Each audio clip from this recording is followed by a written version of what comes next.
20వ అధ్యాయం 3వ వాక్యం చదువుకున్నాను. అందుకు యెహోషాపాతు భయపడి యెహోవా యొద్ద విచారించుటకు మనస్సు నిలుపుకొని చిన్న ప్రార్థన చేసుకున్నాను. పరిశుద్ధుడా, ప్రేమగల తండ్రి, మీకు వందనాలు. వాక్యమైన దేవుడు అయ్యా, మాతో మాట్లాడి మమ్మల్ని ధైర్యపరచండి. మీ వాక్యం మాటలు ఉన్న మాధుర్యాన్ని నేను ప్రభా గ్రహించి నైనా నీ మాటలు నిన్ను కూడా ఉత్తమమైన నైనా నిన్ను రుచి చూసి నీ యొక్క నామంలో మేము ముందుకు సాగుటకు సహాయించి వాక్యమై ఉన్న దేవుడు మీరే మా అందరినీ దర్శించి మాట్లాడమని యేసునామములో అడుగుతున్నాం తండ్రి, ఆమేన్. యెహోషాపాతు భయపడి. భయము చాలా ఎవరికైనా ఉండేది. భయం చాలా భయపెడుతుంది, అవునా కదా? భయం లేని వాళ్ళు ఎవరైనా ఉన్నారా? అందరూ భయపడేవాళ్ళు. దేనికి ఒకదానికి భయం అనేది తప్పకుండా మనిషి జీవితంలో భయపడతాం. అయితే ఒక రాజ్యానికి రాజు, సైన్యం ఉంది. ఈ రాజు భయపడ్డట. సహజం భయపడ్డం. ఎంత సైన్యం ఉన్నా 3 దేశాల శత్రువులు చుట్టుముట్టి, సైన్యం అంతా చుట్టుముడితే 3 దేశాల శత్రువులు, భయం కలగదా? భయం కలిగింది.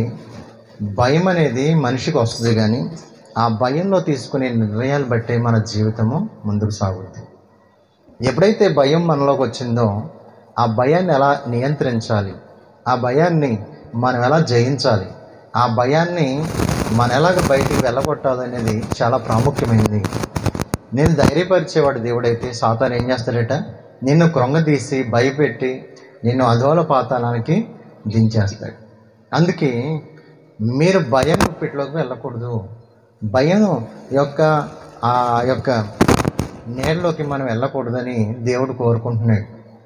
అయితే యెహోషాపాతు చేసిన గొప్ప పని ఏంటంటే, భయం గుప్పిట్లోకి వెళ్ళకుండా ఎక్కడికి వెళ్ళాడు? దేవుడి సన్నిధికి వెళ్ళినట్టుగా. దేవుడి సన్నిధిలో ఆ సాలలో అందరినీ ఉపవాస ప్రార్థన చేయించేటట్లుగా ఆ మనస్సు దేవుడి మీద పెట్టినట్టుగా మనకు అర్థమవుతుంది. ఒక శత్రువుని జయించాలంటే ఒక వ్యాధి కానీ, బాధ కానీ, సమస్య కానీ, అప్పు కానీ మనల్ని చాలా ఇబ్బంది పెడుతుంది. రాత్రి పగలు మనల్ని నిద్రపోకుండా చేస్తుంది, మనల్ని బలహీనపరుస్తుంది, మనల్ని కృంగదీస్తుంది. అటువంటి టైంలో మనకు కావాల్సింది ఏంటి? ధైర్యం. హల్లెలూయా. ఎటువంటి ధైర్యం అంటే అది మనుషులు ఇచ్చే ధైర్యం కాదు, దేవుడే ఇవ్వాలి. మనుషులు ఇస్తే కొద్దిసేపు మనకు ఉంటుందేమో, కానీ దేవుడు ధైర్యపరిస్తేనే మనము సహాయం పొందుకోగలం. కొన్ని లక్షల మంది శత్రువులు ఉంటే ఇక్కడ సైన్యం సరిపోదు. రాజుకి ధైర్యం చెడిపోయింది, భయపడుతున్నాడు. అటువంటి టైంలో భయపడకుండా ఆ భయాన్ని ఎక్కడ తీసుకెళ్ళాడంటే దేవుడి మందిరంలో తీసుకెళ్ళి దేవుడి మందిరంలో ధ్యానం చేయటం మొదలుపెట్టాడు. ప్రభువా, ఏం చేయాలి? నేను పరిస్థితి ఇది, ఉన్న పరిస్థితి ఇది, నా సమస్య ఇది, దేశానికి వచ్చిన సమస్య ఇది, మా కుటుంబానికి వచ్చిన సమస్య ఇది, నాకు వచ్చిన సమస్య ఇదని అతడు మోకరించాడు. జనాంగనంత తీసుకొచ్చి మోకరింపజేశాడు. యెహోషాపాతు మంచి భక్తిపరుడు, యెహోషాపాతు మంచి ప్రార్థనాపరుడు. యెహోషాపాతు ఏమంటున్నాడంటే, ప్రార్థన చేస్తూ ఈ సైన్యాన్ని జయించుటకు 12వ వాక్యం చూడండి, ఈ సైన్యాన్ని జయించుటకు మాకు శక్తి తీర్పు తీర్చవా, యుద్ధము చేయుటకు మాకు శక్తి చాలదయ్యా, ఏమి చేయటానికి కూడా మాకు తోచట్లేదయ్యా, నీవే మాకు దిక్కని ప్రార్థన చేశారు. చూడండి, ఈ అప్పులోంచి బయటికి రావాలంటే మా వల్ల కాదయ్యా, ఈ రోగం నుంచి బయటపడాలంటే మా వల్ల అయితే కాదు, ఈ సమస్యల నుంచి బయటపడాలంటే మా వల్ల అయితే కాదయ్యా, నీవే మాకు దిక్కు. ఈ శత్రువులు జయించాలన్నా, ఈ సాతాను చేతిలో నుంచి, ఈ భయం చేతిలో నుంచి బయటికి విడిపించబడాలన్నా నీవు మాత్రమే మాకు సహాయం చేయాలని ఎప్పుడైతే యెహోషాపాతు దేవుడి సన్నిధిలో మొరపెట్టుకున్నాడో దేవుడు మాట్లాడుతున్నాడు, యెహోషాపాతా భయపడకు, యుద్ధం మీరు కాదు నేనే చేస్తానన్నాడు. హల్లెలూయా. మీరు ఏ యుద్ధంలో పోట్లాడాల్సిన అవసరం లేదు, ఆయుధాలు కూడా తీసుకెళ్లాల్సిన పని లేదు, నేను చూసుకుంటా, మీరు వెళ్ళండి అన్నాడు అంతే. హల్లెలూయా. మనం చేయాల్సిన పని ఏంటంటే దేవుడికి ఎప్పుడైతే మనం అప్పగించుకున్నామో దేవుడి సన్నిధిలో, అందుకే నీ భారం యెహోవా మీద మోపమంటాడు, నీ చింత యావత్తు ఆయన మీద వేయమన్నాడు. ఆయన మీద వేశాడు, నిశ్చింతగా ఉన్నాడు. వీళ్ళు ఏం చేసిన పని ఏంటో చెప్పనండి, హల్లెలూయా స్తుతి మహిమ పాడుకుంటూ వెళ్తున్నారు, తాళాలు వాయించుకుంటూ, తంబర్లు వాయిస్తూ, కంజీర్లు వాయిస్తూ వీళ్ళ దేవుని స్తుతించుకుంటూ వెళ్తూ ఉంటే మాటుగాండ్లు ఉంటారు కదా, ఆ దేశం వాళ్ళు ఈ దేశం వాళ్ళు ఎవరికి వాళ్ళు తెలియకుండా ఒకరికొకరికి చంపుకుని మొత్తం సైన్యం అంతా చచ్చిపోయి. హల్లెలూయా. దేవుడు విజయం ఇచ్చాడు. కనీసం వెళ్ళి ఎవరితోనే యుద్ధము చేయలేదు. దేవుడి కార్యాలు అట్లా ఉంటాయి. నువ్వేమీ కష్టపడాల్సిన పని లేదు, నువ్వేమీ భయపడాల్సిన పని అసలే లేదు. నువ్వు దేవుడికి అప్పగించుకో, నీ పని నువ్వు చేస్తూ దేవునికి ఎప్పుడైతే నీ హృదయాన్ని అప్పగిస్తావో, నీ యొక్క భారాన్ని దేవుడికి అప్పగిస్తావో తప్పకుండా ఆయన నీకు సహాయం చేస్తాడు. భయపడుతూ కూర్చుంటే మనము ఏది కూడా సాధించలేమండి. అందుకే ఆ లోయకి ఏం పెట్టారంటే పేరు బెరాకా లోయ అని పేరు పెట్టారు.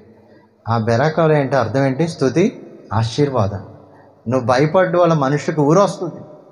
భయపడకుండా దేవుణ్ణి స్తుతిస్తే మనకు ఆశీర్వాదం వస్తుంది అని చెప్పడానికి దేవుడు మనకి ఆ యొక్క అధ్యాయాన్ని మనకి ఇచ్చాడు. యెహోషాపాతు గురించి దేవుడు మనతో మాట్లాడుతున్నాడు, చరిత్ర మాట్లాడుతున్నాడు, జరిగిన సంఘటన మాట్లాడుతున్నాడు. కొన్ని వందల సంవత్సరాల క్రితము వాళ్ళు ఈ విధంగా జయించారు, మీరు కూడా జయించాలి విశ్వాసంతో. భయపడ్డము అందరికీ వచ్చు, కానీ ధైర్యం తెచ్చుకోవడమే రావాలా. హల్లెలూయా. అందుకే ఎక్కడ ధైర్యం దొరుకుతుందండి? లోపల ఎక్కడ ధైర్యం అనేది దొరకదు. 1 కేజీ కొనుక్కుందాం అంటే వస్తుందా? బుద్ధి కొనుక్కోవాలన్నా రాదు, జ్ఞానం కొనుక్కోవాలన్నా దొరకదు, ఏది దొరికేది కాదు. అవి ఒక్క దేవుడి దగ్గర మాత్రమే దొరుకుతాయి. హల్లెలూయా. దినవృత్తాంతాల 2వ గ్రంథంలోనే 32వ అధ్యాయం 7-8 వాక్యాల్లో కూడా సన్హెరీబు అనేవాడు, నేను ఒక మాట చెప్తాను. సన్హెరీబు అనేవాడు వచ్చి ఇశ్రాయేల్ ప్రజలతో ఏమంటున్నాడంటే, మొత్తం చుట్టుముట్టి ఈ దేశాన్ని మేము జయిస్తాం, మేము ఎక్కడికి వెళ్ళినా విజయం పొందాం, మీరంతా ఆఫ్టర్ ఆల్ మేము వెళ్ళిన చోట ఏ దేవుడు వాళ్ళు కాపాడలేదు, ఏ ప్రజలు రక్షించుకోలేదు, మేమే జయించాం, మాకు తిరుగులేదని వాడు ఇష్టం వచ్చినట్లు మాట్లాడుతూ దేవుణ్ణి, దేవుని ప్రజల్ని తగ్గిస్తూ, వాడిని హెచ్చించుకుంటూ, వాడి రాజ్యాన్ని హెచ్చించుకుంటూ ఎప్పుడైతే ఈ యొక్క మాటలు మాట్లాడుతున్నాడో హిజ్కియా తన బట్టలు చింపుకొని దేవుడి సన్నిధిలో మోకరించి మనస్సు నిలుపుకొని ప్రార్థన చేశాడు. ప్రభువా, ఆ మాటలు నువ్వు వినయ్యా, ఇదైతే మా వల్ల కాదు, వాడిని జయించటం మా వల్ల కాదు, నువ్వు విన్నావు కదా అని లెటర్ అక్కడ మందిరంలో పెట్టి ప్రార్థన చేస్తూ సైన్యాన్ని అంతటి సమకూర్చాడు. మనుషులందరినీ పిలిచాడు. అందరినీ పిలిచి ఒక చోట వాళ్ళని సమకూర్చి ఏం చెప్తున్నాడంటే, చదవండి అమ్మా.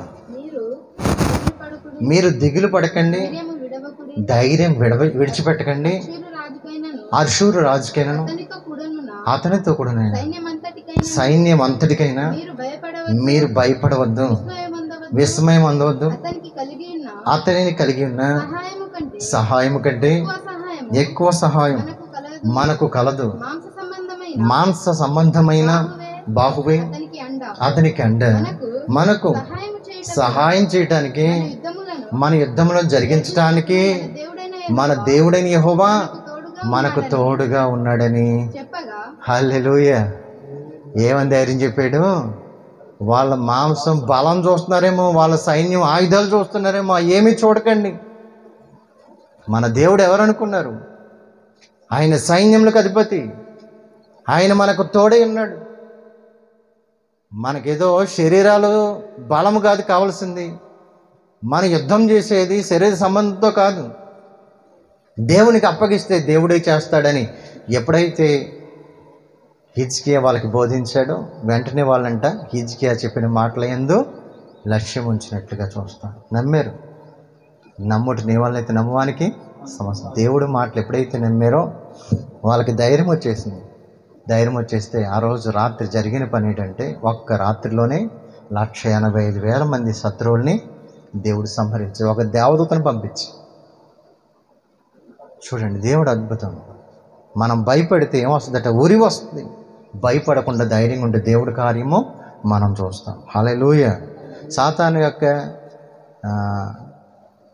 పోలికలు ఎవరు కనపడుతుంది? సన్హెరీబు కనపడుతుంది. నేను భయపెడతాడు. వామ్మో ఇంక నీకు బతికే ఛాన్స్ లేదు, వామ్మో నీ అప్పు తీర్చలేవు, వామ్మో ఈ సమస్యలు నీకు పోవు, ఇంకా వామ్మో నీ పని అయిపోయిందని సాతాను మాట్లాడు. నువ్వేం చెప్పాలి? ప్రభు సన్నిధిలో, ప్రభువా నీవు నాకున్నావు. వాడి మాటలు కాదు, వాడిని మేము నమ్ముకోలేదు, శరీర సంబంధాలను ఆధారం చేసుకోలేదు. మేము నీవున్నావు మాకు, నీవే మాకు సహాయము చేసే దేవుడు. నిన్ను నమ్ముకున్నామయ్యా, నిన్ను నమ్మిన వాడిని ఎప్పుడు విడిచిపెట్టేవాడు కాదు, తల దించుకునేలాగా చేసేవాడు కాదయ్యా అని ఆ యొక్క భక్తి జీవితంలో ఒక హిజ్కియా వలె, యెహోషాపాతు వలె మనము కూడా దేవుడికి అప్పగించుకోవాలని దేవుడు మనకి చెప్తున్నాడండి. హల్లెలూయా. కొంతమంది ప్రతి దానికి భయపడతారు.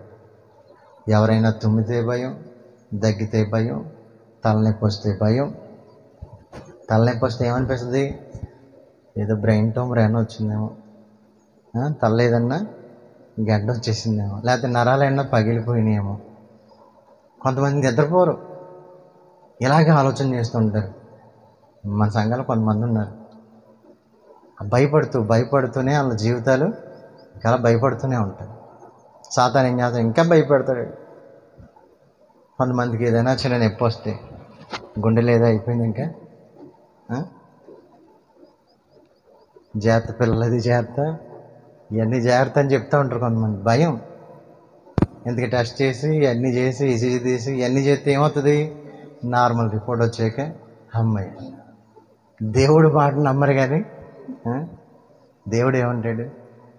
ఏం కాదు, భయపడొద్దని దేవుడు చెప్తున్నాడు మనకి. సమస్య వచ్చినా సమస్యలో నుంచి విడిపించే దేవుడు మన దేవుడండి. హల్లెలూయా. ఒక అతనికంటే భయం, ఏదో తిరుగుతున్నట్టు కూడా, దెయ్యం ఏదో తిరుగుతున్నట్టు కూడా, చీకటి ఏదో తిరుగుతున్నట్టు భయం అంట. రోజు వాడికి నిద్ర పట్టదు. ఒక్కోసారి లెగిసి మంచం కింద కూడా ఏదైనా ఉందేమో అని చూసుకుని మళ్ళీ పడుకుంది. ఇంక నిద్ర పట్టదు దానికి. ఒకళ్ళు ఉన్నారు నాకు తెలిసిన వాళ్ళు, అది ఫ్యాన్ అంటే భయం. ఎప్పుడో ఒకసారి పడ్డదంట, ఫ్యాన్ కింద పడుకోడు అసలు. ఎందుకు? ఆ భయం అలా ఉండిపోయింది. అది మీరు కనుక చేశారు కనుక ఈరోజు.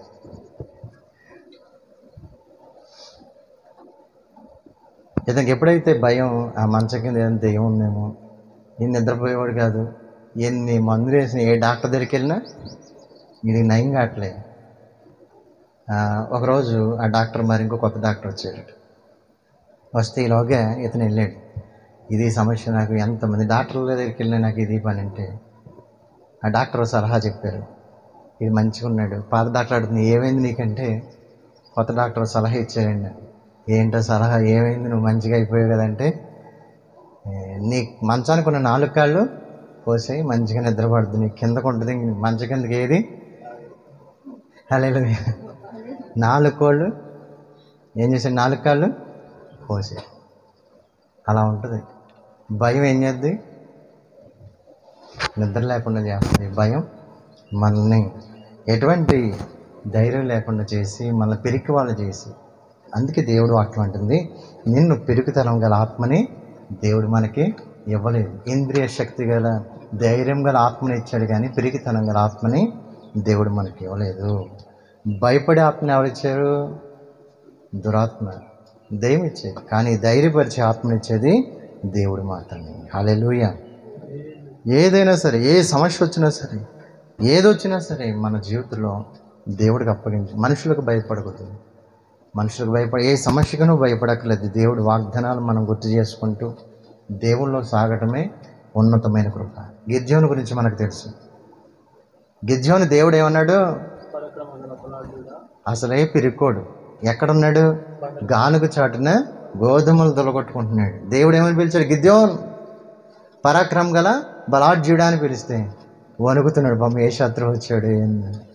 ఏంది నేను బలవంతునేటి, నేను శక్తివంతునేటి, నేను దాక్కుని గోధుమలు జల్లించుకుంటే. దేవుడు అన్నాడు, నీవు మిద్యానీల చేతిలో నుంచి ఇశ్రాయేలుని కాపాడేవాడిగా, రక్షకుడిగా నేను చేస్తున్నాను అని. వామ్మో, ఇది నా వల్ల భయం భయం ఆయనకి. ఎన్నిసార్లు టెస్ట్ చేశాడు తెలుసా దేవుడి మాట. ఒకసారి బొచ్చు మంచులో వేసి, గొర్రెబొచ్చు అది తడవాలన్నాడు, మళ్ళీ వేసి ఇది మాత్రమే పొడిగా ఉండాలి, అంతా తడాలన్నాడు. దేవుడు అన్నీ కూడా చేస్తూ వచ్చాడు. యుద్ధానికి ఎవరు వస్తారని దేశం అంతా ప్రకటిస్తే 32,000 మంది స్టార్ట్ అయ్యారు. వామ్మ, ఎంత సైన్యం మంచిగా వచ్చిందని ధైర్యం వచ్చేసింది. కానీ దేవుడు ఇందులో భయపడే వాళ్ళని బయటికి పొమ్మని అన్నాడు. ఎంతమంది పోయారనుకున్నారు? 22,000 మంది వెళ్ళిపోయారు భయపడి. మళ్ళీ దేవుడు ఏం చేశాడంటే, ఇందులో కూడా టెస్ట్, ఇంతమంది కూడా మీరు వెళ్ళకూడదు యుద్ధానికి, ఇంకా నా గొప్పతనం ఏముంటుంది నేను చేశానని. వీళ్ళని ఒక నీటి ఏరు దగ్గర తీసుకెళ్ళు, ఆ కాలువ దగ్గర తీసుకెళ్ళిన తర్వాత వీళ్ళు మోకరింపు చేసి నీళ్ళు ఎవరైతే మంచిగా తాగుతున్నారో వాళ్ళని సెపరేట్ చేయాలి. వారు చేతితో నీరు అందించుకుని తాగిన వాళ్ళ సంఖ్య 300 మంది అయ్యారు. ఇప్పుడు ఎంతమంది మిగిలారు? 32,000 మందికి 300 మంది మిగిలారు. అప్పటికి ఎలా ఉంటుంది చెప్పండి? గిద్యోనికి ఎట్లా ఉంటుంది? భయం భయం భయం భయం. 300 మందితో లక్షల మందిని జయించాలంటే వీళ్ళ వల్ల అవుద్దా? అవే పని కాదు. కానీ ఒకరోజు రాత్రి యుద్ధానికి ముందు రోజు దేవుడు మాట్లాడుతున్నాడు, గిద్యోన్ నువ్వు వెళ్ళి ఫోరాన్ తీసుకొని శత్రు యొక్క గుడారంలోకి వెళ్ళిను, వాళ్ళు ఏం చెప్పుకుంటున్నారు విను, నీకు ధైర్యం కావాలండి, భయపడద్దు, నువ్వు ఆ మాటలు విను, నీకు ధైర్యం వస్తుందని. హల్లెలూయా. దేవుడు ఆ శత్రువు మాట్లాడే మాటలు వినిపింపజేశాడు. ఆ రోజంట ఒక సైనికుడికి కల వచ్చింది. ఆ లేచి అందరిని లేపి అందరికీ కల చెప్తున్నాడు, ఒరే మనం ఓడిపోయారా, మన పని అయిపోయింది, ఇంకా మన బతికేం లేదు. గిద్యోను ఆ దేవుడు, వాళ్ళ దేవుడు చాలా గొప్పడురా. గిద్యోను దేవుడు ఏర్పాటు చేసుకున్నాడు, వీళ్ళ జయించడం మన వల్ల కాదు, మనం అయిపోయారా అని కల చెప్తుంటే వీళ్ళని గిద్యోనికి ఏమొచ్చింది? ధైర్యం. దేవుడి మాట వింటే ఏమొస్తుందండి? ధైర్యం వస్తుంది. మనుషుల మాటలు వింటే కృంగ తీసేస్తారు, డాక్టర్ మాటలు వింటే కృంగిపోతాం. కానీ నీకు దేవుడి మాట వింటే ధైర్యం వస్తుంది, దేవుడి మాట వింటే జీవం వస్తుంది. నిన్ను శ్రమల్లోంచి బ్రతికించేది, నిన్ను ఆపదల్లోంచి తప్పించేది, నిన్ను బ్రతికించేది, నిన్ను ఓదార్చేది, నీ శ్రమలో నీకు నెమ్మదినిచ్చేది దేవుడి వాక్యం. ఆ మాట వింటే వెంటనే గిద్యోనికి ధైర్యం వచ్చేసి ఆ యుద్ధాన్ని చేయడానికి వెళ్ళినప్పుడు దేవుడు విజయం ఇచ్చాడు. వాళ్ళు తీసుకెళ్ళిన ఆయుధాలు ఏంటి? ఒక కొండ, ఒక దివిటి, ఒక బోర, 3 తీసుకెళ్లారంతే. ఇవన్న యుద్ధాయుధాలండి. దేవుడు తలుచుకుంటే ఏదని మన దగ్గర ఏది ఉన్నా సరే అదే వాడుకుంటాడు దేవుడు. నువ్వు దివిటిలాగా ఉండాలి, దేవుడు కొరకు ప్రకాశించే వాళ్ళలాగా ఉండాలి. నువ్వు భయపడితే ఆరిపోతావు. నువ్వు భయపడితే నీ జీవితం తలకిందులైపోద్ది. భయపడితే ఊరి వస్తుంది, మనకు తెలియకుండానే మనము లోపల కృంగిపోతాం, నువ్వు బలహీనపడిపోతావు. కాబట్టి ఈరోజు దేవుడు నీతో మాట్లాడుతున్నాడు, నువ్వు ధైర్యం తెచ్చుకోవాలి, నువ్వు ధైర్యంగా ఉండాలి. ఇంకా చూస్తాం మనం, మోషే పిలిచి 12 మందిని ఇశ్రాయేల్ ప్రజల్ని వాళ్ళ గోత్రాల్లోంచి 12 మందిని పంపించాడు కానాను దేశం పంపించినప్పుడు ఆ 12 మందిలో 10 మంది వచ్చి అందరినీ నుంచోబెట్టి మాట్లాడుతున్నారు. ఏమనంటే, మేము ఆ కానాను దేశం వెళ్ళొచ్చాం, అక్కడ ఎలా ఉన్నారంట, జనులు నెఫేలీలు ఉన్నారు. అక్కడ వాళ్ళు ఎంత ఉన్నారంటే చాలా హైట్ ఉన్నారు, చాలా బలవంతులు, రాక్షసులు అంటాం కదా, వాళ్ళు ఎక్కడ చూడలేదు అంత జనాంగాన్ని, అంత ఎత్తైన వాళ్ళని. వాళ్ళు ఆ బూటి కింద వేసి మనల్ని తొక్కితే ఎందుకు పని, మనం మిడతల్లాగా ఉన్నాం, మిడత ఎలాగైతే చదువుతుందో అలాగే సేమలాగా చెప్తాం మనం అంటే. అందరూ భయపడిపోయారంటే, వామ్మో అంత జనాంగం, అంత ఇదా, మనం అక్కడికి వెళ్ళి వాళ్ళని ఎట్లా జయిస్తాం, అయిపోయింది మన పని అనుకునే టైంలో యెహోషువ కాలేబు లేచి ఇద్దరు మాత్రం, 12 మందిలో 10 మంది ఏమో దేవుడికి వ్యతిరేకం చెప్పారు, 2 మాత్రం లేచి అంటున్నారు. వాళ్ళు చొక్కాలు చింపుకుని మరీ చెప్పారు, ఏమనంటే దేవుణ్ణి మనం నమ్ముదాం, దేవుడు వాగ్దానం చేసిందని నమ్ముదాం, దేవుడు వాగ్దానం పట్టుకెళ్తే తప్పకుండా మనకి దేవుడు సహాయం చేస్తాడు, ఆ దేశాన్ని మనకి ఇస్తాడని వాగ్దానం ఇచ్చిన దేవుడు తప్పకుండా ఇస్తాడు. మనం శరీరాలను చూడొద్దు, వారిని చూడొద్దు, మనం దేవుణ్ణి చూద్దామని ఎప్పుడైతే అన్నారో ఎవరూ నమ్మలేదండి. ఇయే క్రైస్తవులు కూడా చాలామంది అక్కడికి వెళ్తే తగ్గుద్ది, ఇక్కడికి వెళ్తే తగ్గుద్ది, ఫలానా అంటే ఇవన్నీ నమ్ముతున్నారు. కానీ దేవుడి వాక్యాన్ని నమ్మేవాళ్ళు, దేవుని చిత్తాన్ని చేసేవాళ్ళు తక్కువైపోతున్నారు. దేవుడి మీద విశ్వాసం పెట్టుకునేవారు కూడా ఈ కడవరి దినంలో చాలా తగ్గిపోతున్నారు. దేవుడి విశ్వాసాన్ని చూస్తే మనలో ఎంత ఉంది? ఆవగినంత విశ్వాసం ఉంటే కొండలు సముద్రంలో పడద్దన్నాడు కదా. నువ్వు విశ్వాసంతో చెప్తే, ఏమాత్రం సందేహించకుండా చెప్తే కంబల చెట్టులు సముద్రంలో నాటపడద్దని చెప్పాడు కదా. ఎందుకు మనకి ఆవగించేంత విశ్వాసం కూడా ఉండలేదు? పరిపూర్ణమైన విశ్వాసంలోకి మనం ఎదగాలని దేవుడు కోరుకుంటున్నాడు. లక్షల మంది అరణ్యంలో రాలిపోయారు, కానీ దేవుని నమ్మి దేవుని మీద విశ్వాసం ఉంచి దేవుడు పాలను తేనెలను ప్రవహించే దేశానికి తీసుకెళ్తారని నమ్మిన యెహోషువ, కాలేబు మాత్రం ఏం చేశారు? అక్కడ కానాను ప్రాంతం వెళ్ళారు. హల్లెలూయా.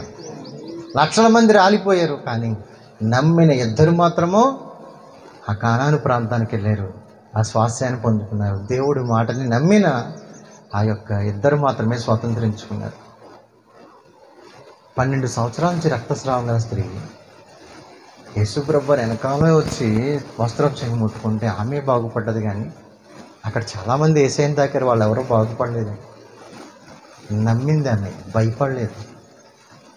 నా దేవుణ్ణి తాకితే నేను బాగుపడతాను.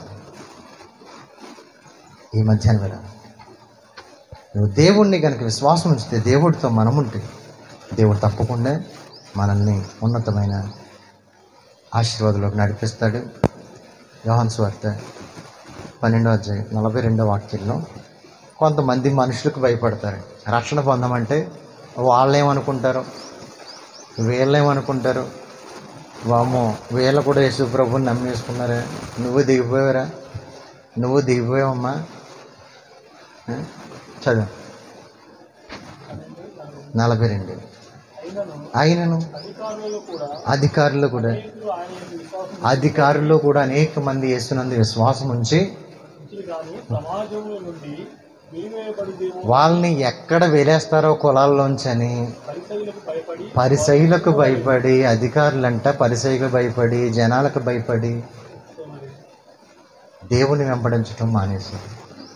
చాలామంది అనుకుంటారు, ఏదో 10 రూపాయలు కానుకేసేస్తేనో, లేకపోతే దేవుడి సన్నిధిలో ప్రార్థన చేస్తేనో, చేయించుకుంటేనో మనం పరలోకం డైరెక్ట్ వెళ్ళిపోతాం అనుకుంటారు. నీవు డైరెక్ట్గా ఒప్పుకోండి యేసు ప్రభువే నిజమైన దేవుడని నీ నోటితో పూని హృదయంలో విశ్వసించి నమ్మి బాప్తిసం పొంది పరిశుద్ధాత్మ వరాలు పొందుకుని పరిశుద్ధంగా జీవించి సంఘంలో నమ్మకంగా ఉంటూ దేవుని రాకల్లో ఎత్తబడాలని నిరీక్షణ కలిగి ఉంటే నువ్వు ఎత్తబడతావు. అంతేగాని ఏదో మనము మనుషులకు భయపడి యేసు ప్రభువుని ఏదో వెళ్తానండి, చర్చికి వెళ్తాను, మా వాళ్ళు వెళ్తారు కాబట్టి నేను కూడా అలా కాదు. మన భక్తి యేసే నా దేవుడు అని చెప్తే, హల్లెలూయా, యేసే నా దేవుడు అని ఎవరైతే చెప్తారో ఆ పరలోకంలో కూడా నన్ను ఎవరైతే భూలోకంలో ఒప్పుకున్నారో పరలోకంలో వాళ్ళు కూడా నేను ఒప్పుకుంటాను అన్నాడు యేసే. కాబట్టి ఈ లోకంలో మనం ఒప్పుకోవాలి. మనుషులు వేలేస్తారేమో, కులంలోంచి వేలేస్తారేమో, అయ్యో అలాంటి దేవుడు నమ్ముకున్నావేట్రా, మన దేశం కాదు కదరా, మన దేవుడు కాదు కదరా, ఇవన్నీ కాదు. కానీ నువ్వు ఆయన విశ్వసిస్తే దేవుడి కార్యాలు చూస్తావు, నీలో భయం పోద్ది. నువ్వు దేవుడి కొరకు ఆయన పరలోక రాజ్యాన్ని ఇవ్వడానికి ఇష్టపడుతున్నాడు. ఆయన అంగీకరించకపోతే అంతకంటే దౌర్భాగ్యం ఏదైనా ఉందంటారా, భయంకరమైన పరిస్థితి ఏదైనా ఉందంటారా? మనం భయపడకూడదు. లోకాన్ని చూసినప్పుడు మనం ఏమవుతుంటే మత్తయి సువార్త 14వ అధ్యాయం 30వ వాక్యం చూడండి. మత్తయి సువార్త 14:32-30. గాలిని చూసి భయపడి మునిగిపోసాగి ప్రభువా నన్ను రక్షించుమని పేతురు గారు యేసు ప్రభు వారు నీటి మీద నడుచుకుంటూ వస్తుంటే పేతురు గారు ఏమన్నాడు? ప్రభువా నేను కూడా నడుస్తానయ్యా అని చాలా ఆతృతపడ్డాడు, ఆశపడ్డాడు, ఆవేశపడ్డాడు. పేతురుని అన్నాడు దేవుడు నడుచుకుంటారా అన్నాడు. ఎప్పుడైతే నడుచుకుంటారా అన్నాడో ఒక 4 అడుగులు బాగానే వేసిండు. ఆ దోణి దిగి 4 అడుగులు మంచిగా వేసాడు. యేసు ప్రభు వైపు చూస్తూ ఉంటే నడుచుకుంటూ హ్యాపీగా మంచిగా వస్తూ ఉన్నాడు. ఈలోగా ఏమైందంటే ఒక పెద్ద గాలి వచ్చింది. గాలిని చూసేటట్టు ఎప్పుడైతే గాలిని చూశాడో, సముద్రం చూశాడో, ఇంకా భయం పట్టుకున్నాడు. భయపడి మునిగిపోసాగి. భయపడితే ఏమవుతుంది? మన జీవితాలు మునిగిపోతాయి. నీ భక్తి జీవితం మునిగిపోద్ది, మన శారీరక జీవితం మునిగిపోద్ది, మానసిక పరిస్థితి మునిగిపోతాయి. కానీ భయపడ్డాడు. కానీ అక్కడ ఎవరున్నారు? యేసయ్య ఉన్నాడు. హల్లెలూయా. అతని చేయి పట్టుకొని లేవనెత్తి అతన్ని ధైర్యపరిచాడు. ఎందుకు అవిశ్వాసపడ్డావు, ఎందుకు భయపడ్డావని దేవుడు గద్దించాడు. చుట్టుపక్కల చూడకూడదు, మనం ఎవరి వైపు చూడకూడదు, దేవుడి వైపు చూస్తూ మన నడక మనం ముందుకెళ్ళాలి. హల్లెలూయా. అందుకే 27వ కీర్తన అంటాడు, నా మీదకి దండు దిగినను, దావీదు అంటే నేను భయపడను అంటున్నాడు. యాకోబు స్వల్ప జనమగు, యాకోబు భయపడకు, పురుగు వంటి యాకోబు భయపడకు. సాతాను అబద్ధాలు చెప్తాడు, సాతాను భయపెడతాడు. నిన్ను భయపెట్టి మన జీవితాలు ఇంకా కృంగిపోయేటట్లుగా, ఆ భయంలోనే మనము నలిగిపోయి మన జీవితాల్ని వేరే మార్గంలోకి నడిపించుకోవడానికి వాడు చాలా ప్లాన్లు వేస్తూ ఉంటాడు. కాబట్టి దేవుడి మీద ఆధారపడడం, దేవుడి వాగ్దానాలు మనం నమ్మటం నేర్చుకోవాలి. హల్లెలూయా. ప్రకటన గ్రంథం 21వ అధ్యాయంలో నరకానికి వెళ్ళే ఫస్ట్ లిస్టులో ఎవరున్నారంటే 8వ వాక్యం, 21:8. ఎవరున్నారమ్మా? పిరికివారు, భయపడేవాళ్ళు. చూడండి, ఏమైపోద్దో నా జీవితం, ఏమైపోద్దో నా యొక్క కుటుంబం, ఏమైపోద్దో నా యొక్క ఆర్థిక పరిస్థితి, ఏమైపోద్దో నా ఆరోగ్యం అని భయపడి భయంలోనే జీవిస్తే అక్కడ ఫస్ట్ లిస్ట్లో ఎవరున్నారట? పిరికివారు, భయపడేవాళ్ళు. ఎందుకు? దేవుడు మనతో చెప్పిన మాట ఏంటి తెలుసా? మీ తల వెంట్రుకలన్నీ లెక్కించబడి ఉన్నాయి. ఒక తల వెంట్రుకలు ఎప్పుడన్నా మీరు లెక్క పెట్టుకున్నారండి? ఎన్ని ఉన్నాయి ఈ రోజు ఆయన లెక్క పెట్టారే? ఒక తల వెంట్రుకలే మనం లెక్క పెట్టలేదే. దేవుడు ఒక తల వెంట్రుకని అంత ప్రత్యేకమైన శ్రద్ధ తీసుకుంటే నీ గురించి ఇంకా ఎంత శ్రద్ధ తీసుకుంటాడు. హల్లెలూయా. ఇప్పుడు నువ్వు చేయాల్సిన పని ఏంటంటే, నువ్వు దేవుడి సొత్తు, నీ సొత్తు కాదు. దేవుడు నిన్ను తన సొత్తుగా పిలుచుకున్నాడు, పేరు పెట్టి నేను పిలిచాడు. ఇప్పుడు మీ దగ్గర బంగారం 1,00,000 రూపాయలు, మీరు దాని చుట్టూ తిరుగుతారు తెలుసా? ఏమైపోతాయి, ఎక్కడున్నాయి, బాగున్నాయి, ఎవడని బట్టి పోయాడా, దాని మనసు అంతా ఎక్కడ ఉంటుంది? ఇప్పుడు దేవుడు నిన్ను ఏమని పిలుస్తుంది? బంగారం అని పిలిచినప్పుడు, నువ్వు నా సొత్తు అని పిలిచినప్పుడు దేవుడు నిన్ను చూడకుండా ఉంటాడా? దేవుడు నిన్ను విడిచిపెడతాడా? దేవుడు నీతోనే, నీ కూడానే ఆయన ఉంటాడు. హల్లెలూయా. దావీదు భక్తులందరూ ఏం చేశారో మనం కూడా అది నేర్చుకోవాలి. ఆదివారం ఏదో పనిలేక కాదు, మనం ప్రతి రోజు కూడా ఆదివారం ఇంకా ప్రత్యేకంగా దేవుడిని మనము ఆయన సన్నిధిలో, ఆయన మనకిచ్చిన ఈ యొక్క ప్రత్యేకమైన స్థలంలో, ఈ ప్రత్యేకమైన సమయంలో దేవుని ఇంకా ఎక్కువ తెలుసుకుంటూ ఆరాధిస్తూ ఉండాలి. హల్లెలూయా. వాక్యలో చూడండి, 56వ కీర్తన 3-4 వాక్యాల్లో దావీదు అంటున్నాడు, నాకు భయము సంభవించిన దినమున నిన్ను ఆశ్రయించుచున్నాను. దేవుణ్ణి బట్టి నేను ఆయన వాక్యాన్ని కీర్తించదను. నేను దేవుని యందు నమ్మికించను, నేను భయపడను. శరీరధారులు నన్నేమి చేయగలరు? హల్లెలూయా. ఎవ్వరు నేను భయపడను. 10,000 మంది దండెత్తి నా మీదకి వచ్చినా, మోహరించినా నేను భయపడను అంటాడు. ఎంతమంది వచ్చినా నేను భయపడను అంటాడు. భయం వచ్చినప్పుడు ఎవరిని ఆశ్రయించాలి? దేవుణ్ణి ఆశ్రయించాలి. చాలామంది తాయెత్తులు కట్టించుకోవడానికి ఎక్కడెక్కడో భయం సంభవించాడు. దావీదట దేవుణ్ణి ఆశ్రయించాడు. 34వ కీర్తన 4వ వాక్యంలో, ఎప్పుడైతే నువ్వు దేవుని సన్నిధికి వెళ్ళి ప్రార్థన చేస్తావో, ప్రార్థన ద్వారా కూడా భయం పోద్దట. చదవండి. నేను యెహోవా యందు విచారణ చేయగా ఆయన నాకు ఉత్తరమిచ్చెను, నాకు కలిగిన భయములన్నిటిలో నుండి ఆయన నన్ను విడిపించెను. హల్లెలూయా. నాకు కలిగిన భయాలన్నిటిలో నుంచి ఆయన. కొంతమంది పిల్లల గురించి భయం, కొంతమందికి ఏమైపోద్దో భవిష్యత్తు అని భయం. నువ్వేమీ భయపడక్కర్లేదు, దేవుడికి అప్పగించు, దేవుడు పాదాల దగ్గర పెట్టు, ఆయన చూసుకుంటాడు. హల్లెలూయా. నువ్వు చేసేది ఏం లేదు, ఇంకా భయపడి నువ్వు కృంగిపోవడం తప్ప, భయపడి నీ ఆయుష్ తగ్గించుకోవడం తప్ప, భయపడి సాతాను గుప్పెట్లోకి వెళ్ళడం తప్ప నువ్వు సాధించేది ఏమి ఉండదు. నువ్వు ధైర్యం కలిగి, దావీదు అంటున్నాడు ఇక్కడ, నేను ప్రార్థన చేస్తే నా భయము, నేను యెహోవా యొద్ద విచారణ చేయగా నాకు కలిగిన భయములన్నిటిలో నుంచి ఆయన నన్ను విడిపించాడు. భయాలన్నిటిలో నుంచి విడిపించాడు. నీకు ఏ భయం ఉంది? నిన్ను దేవుడు విడిపించడానికి ఇష్టపడుతున్నాడు. దేవుడు నిన్ను ఉన్నతమైన సహాయం చేయడానికి ఇష్టపడుతున్నాడు. దావీదు ఎవరో తెలుసా అండి? సింహపు గుండె గల ధైర్యవంతుడట. ఎటువంటి శత్రువైన దావీదుని చూసేసరికి వణికేవాడు. ఎందుకో తెలుసు, అతని మీద ఏముంది? అభిషేకం. ఈరోజు ఈ సమయంలో మనం పొందుకోవాల్సిన అభిషేకం. సింహమైనా, ఎలుగుబంటైనా, గొలియాత్ అయినా సరే, నీ ధైర్యం ఏంటంటే దేవుడే అన్నాడు. యుద్ధము యెహోవాదే అన్నాడు. నా ధైర్యం దేవుడే అన్నాడు. నీతిమంతుడు సింహం వలె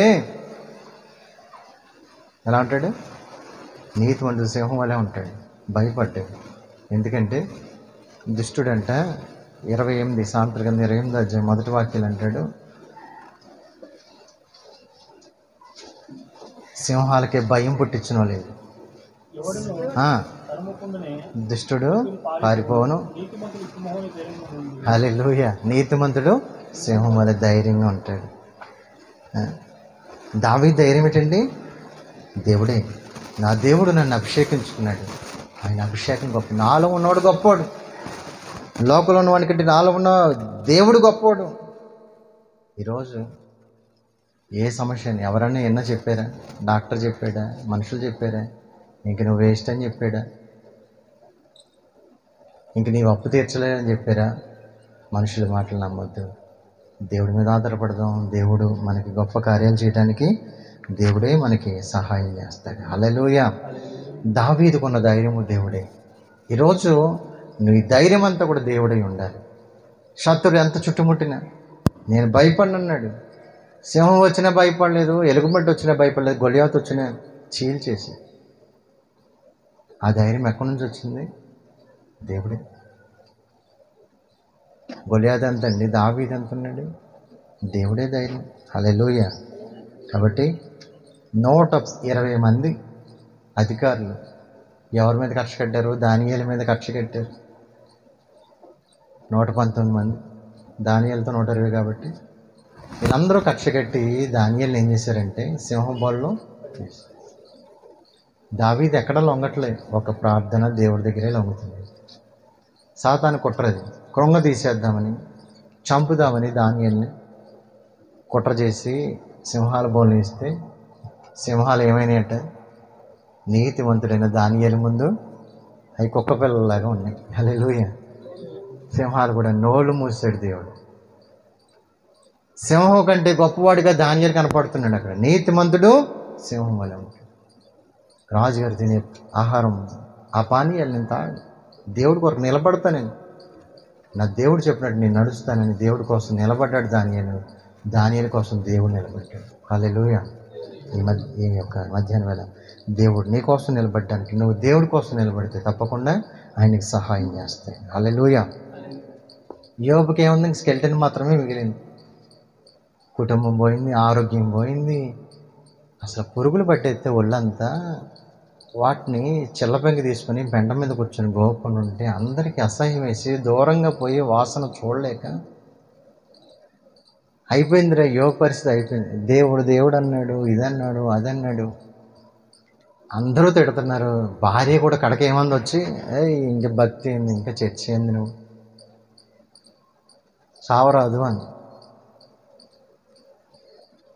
యోబు ఒకటే మాట చెప్పాడు, యెహోవా ఇచ్చాను, యెహోవా తీసుకుని పోయాడు, ఆయన మనకి స్తుతి కలదు. మేలు చేస్తేనే దేవుడు, ఇది భరించలేదు, దేవుడు ఇంకా అద్భుతం చేయగలడు.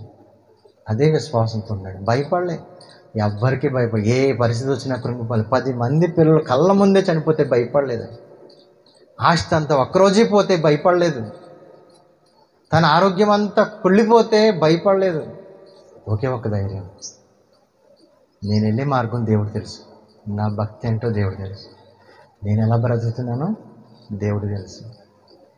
ఆయన చూసుకుంటాడు. కరెక్ట్గా దేవుడు చూశాడు. ఒకరోజు ఆ రోగం తీశాడు, పిల్లల్ని ఇచ్చాడు, మళ్ళీ 2 అంతల ఆశీర్వాదాన్ని, ఆస్తిని, సంపదని దేవుడు ఇచ్చాడు. హల్లెలూయా.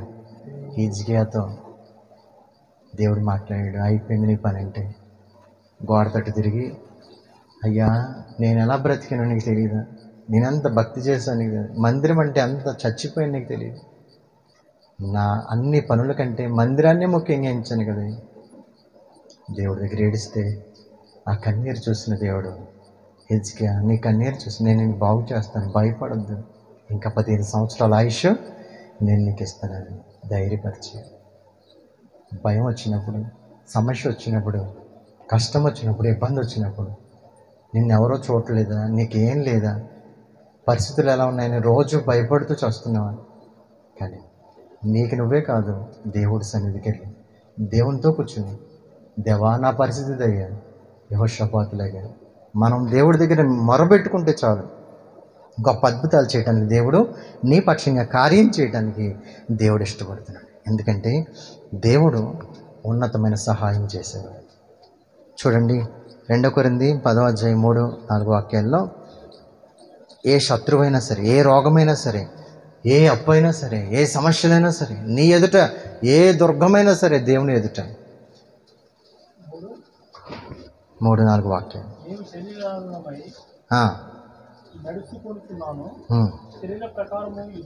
యుద్ధము చేయము,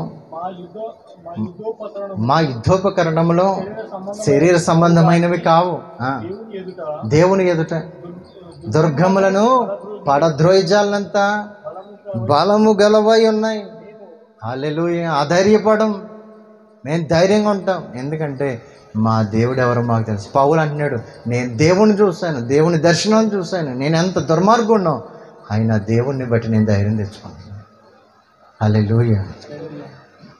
మేము పడదోసేది శరీర సంబంధమైన ఆయుధాలు కాదు మాకు. మేము మోకరిస్తే చాలు, పాతాళ లోక ద్వారాలు సంఘంగా ప్రార్థిస్తే, సంఘంగా కూడితే, సంఘంగా ఏదైనా మనం కార్యం చేస్తే సాతాను శక్తులు కదిలిపోతాయి, వాడి పునాదులతో సహా లేచిపోతాయి. హల్లెలూయా. ధైర్యం తెచ్చు. పిరికి వాళ్ళగా మీరు ఉండొద్దు. పిరికితనం అసలు దేవుడి దగ్గర పనిచేయదు. నువ్వు ధైర్యంగా ఉండాలి, దేవుని కొరకు బ్రతకాలి, దేవుని చిత్తాన్ని నువ్వు చేయాలి. యాయీరు కుమార్తె చావు బ్రతుకులు ఉంటే ఎక్కడికి వచ్చాడండి ఆయన? యేసయ్య దగ్గరికి వచ్చి పాదాల మీద పడి, అయ్యా నా బిడ్డ చావు బ్రతుకులు ఉందయ్యా, భయం పడుతూ వచ్చాడు. బాబు ఏమైద్దో అన్ని డాక్టర్లు చూపించానయ్యా, ఎక్కడా లేదయ్యా, ఇంక నువ్వే ఉన్నావు, నీవు తప్ప నాకు దిక్కు లేదని వచ్చాడు. పాదాల మీద పడ్డాడు, దేవుణ్ణి ఆశ్రయించాడు. ఆ రోజు యేసయ్య అన్నాడు, ఉండు నేను వస్తాను ఇంటికి అన్నాడు. ఈలోగా ఇంటికా నుంచి కవర్ వచ్చింది, యాయీరు ఇంకా బాధకుండా ఇబ్బంది పెట్టొద్దు, నువ్వు నీ కుమార్తె చనిపోయింది. ఆ టైంలో ఎంత భయపడతారు, ఎంత కృంగిపోతారు. ఆ కృంగిపోయిన టైంలో యేసయ్య ఒక మాట అన్నారు, యాయీరు నువ్వు భయపడకు, నమ్మిక మాత్రము ఉంచు అన్నాడు. ఒక్క మాటే. ఏమన్నాడు? భయపడకు, నమ్మిక మాత్రం ఉంచు, నీ కుమార్తె చావలేదు అన్నాడు. హల్లెలూయా. ఆ మాట నమ్మాడండి. యాయీరు ఒక్క అడుగు కూడా వేయలేదు. ఇంకా ఈలోగా 12 సంవత్సరాలు రక్తస్రావం స్త్రీ బాగు చేశాడు, ఎంతమందిని బాగు చేశాడో మనకు తెలియదు, కానీ ఇంటికి వెళ్ళేసరికి చాలా లేట్ అయింది. యేసయ్యతో పాటు నడుచుకుంటూ వెళ్ళాడు. నా దేవుడు ఏదైనా చేయగలడు, నా దేవుడు ఎంత గొప్ప కార్యమైనా చేయగలడు, నా దేవుడికి అసాధ్యమైనది ఏది కూడా లేదని చనిపోయాడు. నా కుమార్తెను కూడా బ్రతికించగలడు, ఎందుకంటే లాజర్ని 4 రోజుల తర్వాత బ్రతికించాడు. నా దేవుడు ఈరోజు చనిపోయిన నా కుమార్తెను కూడా బ్రతికించగలడని విశ్వాసంతో భయపడలేదు ఆయన. యేసయ్యని ఎమ్మటే వెళ్ళాడు, యేసయ్య దగ్గర నుంచి తీసుకుని వెళ్ళాడు. ఆ కుటుంబంలో పెట్టుకుంటే యేసయ్య అన్నాడు, చిన్నదానా లేమ్ము, ఒక్క చేత్తో పట్టుకుని లేపితే లేచి కూర్చోడు. హల్లెలూయా. దేవుడు చూడండి, భయపడడం కాదు అక్కడ చేయాల్సింది, నువ్వు దేవుణ్ణి ఆశ్రయించడం. యెహోషాపాతు అయినా, భక్తులైనా, దానియేలైనా, దావీదైనా ఎవరైనా సరే వాళ్ళు దేవుణ్ణి ఆశ్రయించారు. ఎంత కష్టం వచ్చింది, మనుషుల్ని కాదు. దేవుణ్ణి ఆశ్రయిస్తే దేవుడే మన ప్రాణం నిలబెట్టేవాడు, దేవుడే మనకు సహాయం చేసేవాడు, దేవుడే మన సమస్యల నుంచి విడిపించేవాడు. అందుకే చివరికి ఒక మాట చూసుకుని లోకస్వార్త 12:32 వాక్యంలో, చిన్న మంద భయపడకుడి, మీకు రాజ్యం అనుగ్రహించుటకు తండ్రికి ఇష్టమై ఉన్నది. చిన్న మంద అయినా మీరు భయపడద్దు. మీ కుటుంబం చిన్నదా, భయపడకండి. నువ్వు చిన్నవాడివా, చిన్నదానివా, భయపడద్దు. సంగమా, చిన్న సంఘం అని భయపడుతున్నావా, నువ్వు భయపడద్దు. నీకు రాజ్యం ఇవ్వటానికి తండ్రికి ఇష్టమైంది, భయపడద్దు. నువ్వు ప్రార్థన చేస్తే పాతాళ లోక ద్వారాలు నీ ఎదుట వణుకుతాయి. సంఘం అంటే అంత ఉన్నతంగా దేవుడు తన రక్తం ఇచ్చి కొనుక్కున్న సంఘం అది. సంఘం అంటే సామాన్యంగా, సంఘంగా ప్రార్థిస్తే పునాదులు అదిరినాయి, సంఘంగా ప్రార్థిస్తే జైలు గోడలు బద్దలైనాయి, సంఘంగా ప్రార్థిస్తే పేతుర్ని బయట తీసుకొచ్చాడు, సంఘంగా ప్రార్థిస్తే సౌలుని పౌలుగా మార్చాడు. ఎన్నో అద్భుతకార్యాలు, ఆశ్చర్యకార్యాలు, మహత్కార్యాలు జరిగింది. మన సంఘం చిన్న సంఘం, ఇది దేవుని సంఘం. దేవుడే మన పక్షంగా ఉండి భయం లేకుండా చేయడానికి, రాజ్యం ఇవ్వటానికి ఇష్టపడుతున్నాడు. అందుకే బిడ్డలారా, మీరు భయపడి ఆత్మ పొందుకోలేదు, తిరిగితనం గల ఆత్మను దేవుడు మనకి ఇవ్వలేదు, ధైర్యం గల ఆత్మ ఇచ్చాడు. మాకు అందరూ కూడా ప్రభా